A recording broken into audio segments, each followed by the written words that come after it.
Hello everyone, welcome back. I can't believe I'm finally finishing this video. I started filming this over a month ago, which now that I say it out loud sounds kind of embarrassing. But today I'm going to be recreating your guys' photos in watercolor paintings, and I have been just so excited to make this. One of the reasons that I love YouTube is that it brings people from all over the world together, and I hope to capture just a little bit of that in this video. You guys submitted your photos to me on Instagram. I'll put my handle here if you're interested. I will definitely be making more of these videos, so if you're interested in sending me your photos to be recreated, you can send them to me in a direct message on there. All right, without further ado, let's get started. So this first photo comes to us from a girl named Allison, and she took this on a hike about 30 minutes from where she lives. I decided to start with this photo for a couple of reasons. Number one, I thought it was a really cute photo and the story behind it was really cool. She told me that the tree in this picture is actually called the World Tree, and it's from Norse mythology, which is pretty cool. And another reason I chose this is because painting and drawing things from nature is something that I'm fairly comfortable with, so I wanted to jump in with one that wasn't going to be too much of a challenge. You'll notice throughout this video that I have filmed the painting of all of these different photos in places all over the country, essentially. A lot of the painting for this specific photo was done on a visit to Colorado. While I was there, I ended up having to stay in this kind of sketchy motel, but it had this awesome big window and a giant desk next to the window. Since I had brought all of my filming gear with me, I decided to start this painting there, and then I kind of continued to work on it throughout the past few weeks. This one was actually a little bit more difficult than I thought it would be, just because there are so many little details and variations of color in this photo, and to achieve that depth was actually very difficult for me. I'm not really the type of person that likes to spend hours and hours painting individual leaves, so I was trying to figure out a way that I could achieve that look without actually having to paint each one of the leaves individually. I kept coming back to this and painting on it and drawing on it over and over again until I finally was happy with it. I ended up going in with some colored pencil. I used some white gel pen. Even though I thought this would be like one of the easiest paintings I'd ever done, it was actually really difficult, but that was awesome. It challenged me. Anyways, here is the finished product. So thank you, Allison, for sending in that photo. Oh yeah, another thing that I believe that I mentioned in my Instagram post and the video I posted a few weeks ago is that I want to send these paintings to you guys so you can have them. So if you do send me a photo and I do recreate it, I would be more than happy to send it to you in the mail. So this next photo was sent to me by Becca. It is a shot looking out of a plane window from her very first time riding on an airplane, which I thought was super cool. As you can see, the colors and the clouds in this picture are absolutely awesome. I had such a fun time recreating this picture. I also just love the way it's framed in. It just has this perfect picture window.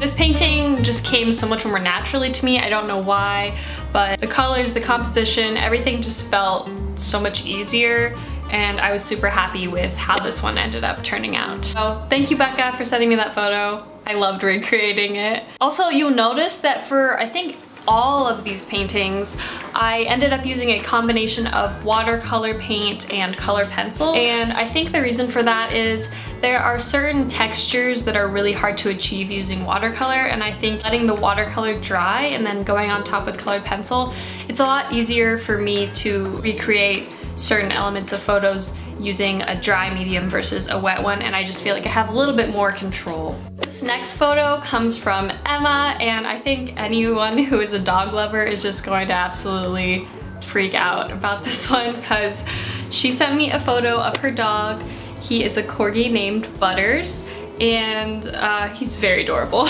I was flattered because a lot of you guys sent me pictures of your pets, and I just loved how like personal that feels. I've never had a dog or a cat, but I know that anyone who does has such a very special connection to their pet, and it really does mean a lot that you guys would choose to send me photos of your pets, because that is kind of a personal part of your life. This recreation was my first time ever painting any type of mammal, I think. I've painted sea life before, but I've never painted dogs or cats or anything like that. So this one was definitely more challenging for me, but I was surprisingly happy with how I was able to portray this adorable puppy. Through the use of like a combination of watercolor and color pencil, I was able to much more easily achieve that like hairy, fluffy texture, because that's something that I feel like is just really difficult to do with just watercolor.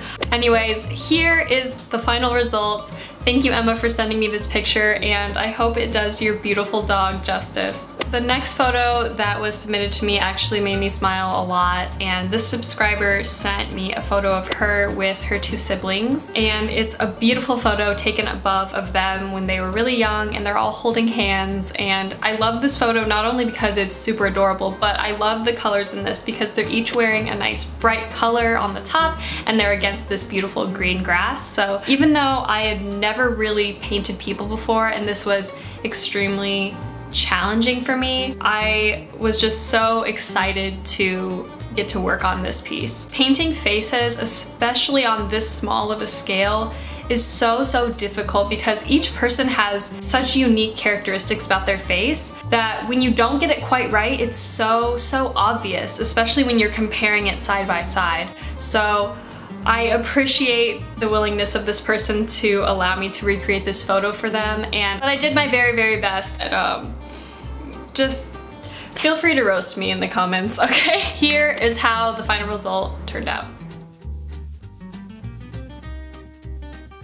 And last but not least, this photo comes from Lexi, and she sent me this beautiful picture of a sunset, and we've got an amusement park on the horizon. I was very excited to recreate this because of all the bright colors. I love painting sunsets. I think anyone who likes painting watercolor can agree that sunsets are one of the most fun things to recreate, because it's something you can be super abstract with, but it can still make sense visually when you're looking at it, and I just love that. So for this, I decided to make the clouds and the sky and the water all in watercolor, and then the details slash the silhouette of the Ferris wheel and the amusement park, I used black colored pencil, and I really like the way that it looks. So thank you, Lexi, for sending in this picture, and I hope you like my recreation. Alright guys, that is all of the recreations that I'm going to be doing today. I absolutely loved doing this, even though it took me ages to finish, and I apologize for that. Please let me know if you enjoyed this video. I really do want to make more of these. I have so many more photos from you guys. Thank you to all of you guys who sent me photos. I think I got over 50 submissions. I hope you're having an amazing week, and I will see you guys again very soon with another video, I promise. Okay, bye.